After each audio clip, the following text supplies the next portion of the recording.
Kunagi elas ühel kaugel maal väike draakon nimega Säde. Säde ei olnud nagu teised draakonid. Ta oli palju väiksem ja tema soomused olid türkiissinist värvi. Draakonioru südames, kus elasid igasuguse kuju ja suurusega draakonid, oli mäe otsas suur loss. Seda valitses tark ja lahke draakonikuningas Draco. Igal aastal korraldas draakonikuningas peo, mida kutsuti tulelennufestivaliks. Sellel festivalil kogunesid kõik draakonid draakonioru lossi, et näidata oma ainulaadseid võimeid ja andeid. Säde jälgis tulelennufestivali igal aastal suure huviga ja unistas kunagi osalemisest. Nähes aga suuremaid ja ägedamaid draakonid tuld purskamas ja hämmastavaid vägitegusid sooritamas, muutus Säde kurvaks. Ta tundis end väikese ja tähtsusetuna. Ühel päeval aga otsustas Säde, et tahab ka tulelennufestivalist osa võtta.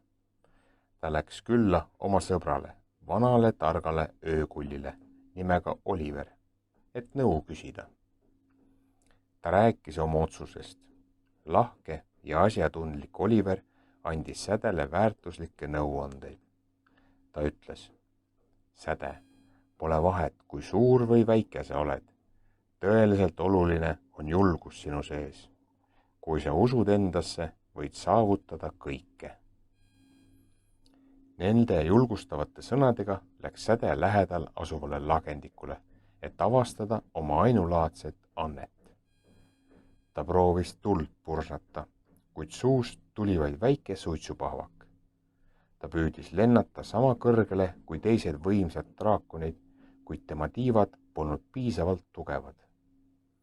Säde mõistis, et ta peab leidma midagi muud, midagi erilist.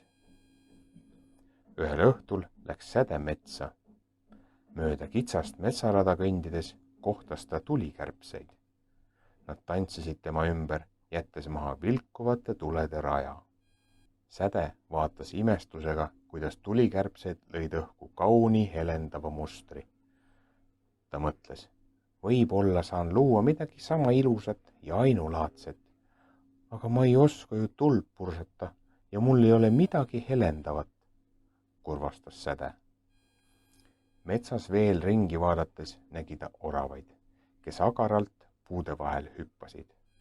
Ta proovis oravate järgi hüpata, aga ta jalad olid liiga väikesed. Säde jälgis ka linde ja proovis nende moodi lennata, kuid seegi oli tema jaoks liiga keeruline. Siis aga kuulis Säde ööbiku kaunist laulu. See oli kõige lummavam heli, mida ta eales kuulnud oli. Säde mõistis, et see oli vastus, mida ta oli otsinud. Ta oli leidnud oma ainulaadse ande. Ta võib olla draakonioru laulev draakon. Sihikindluse ja kirega harjutas ta laulmist iga päev. Ta laulis koos ööbikutega ja teiste lindudega. Ta laulis isegi koos metsloomadega.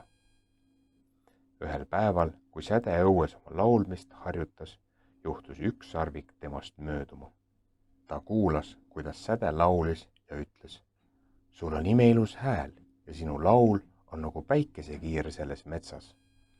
See andis Sädele veel enesekindlust juurde. Oli aeg näidata oma annet ka teistele. Ta naasis draakoniorgu ja pöördus draakonikuninga Draco poole, palvega osaleda eelseisval tulelennufestivalil. Draco oli küll üllatunud, kuid ta oli nõus. Saabus tulelennufestivali päev ja draakoniorg täitus igas suuruses ja värvis draakonitega. Õhus valitses elevus. Säde seisis suure lossi ees, süda ootusärevusest põksudes. Ta hingas sügavalt sisse ja hakkas laulma. Tema hääl kajas läbi oru. Säde laul oli lummav. Kõik teised metsaelanikud tulid Säde esinemist vaatama. Draakonikuningas Draco vaatas, kuidas Säde laul täitis kõigi kohalviibijate südamed. Ta mõistis, et draakonioru väiksemalgi draakonil oli suur süda ja ainulaadne anne. Kui säde oma esinemise lõpetas, kajas kogu draakoniorg aplausi ja rõõmuhõisete saatel.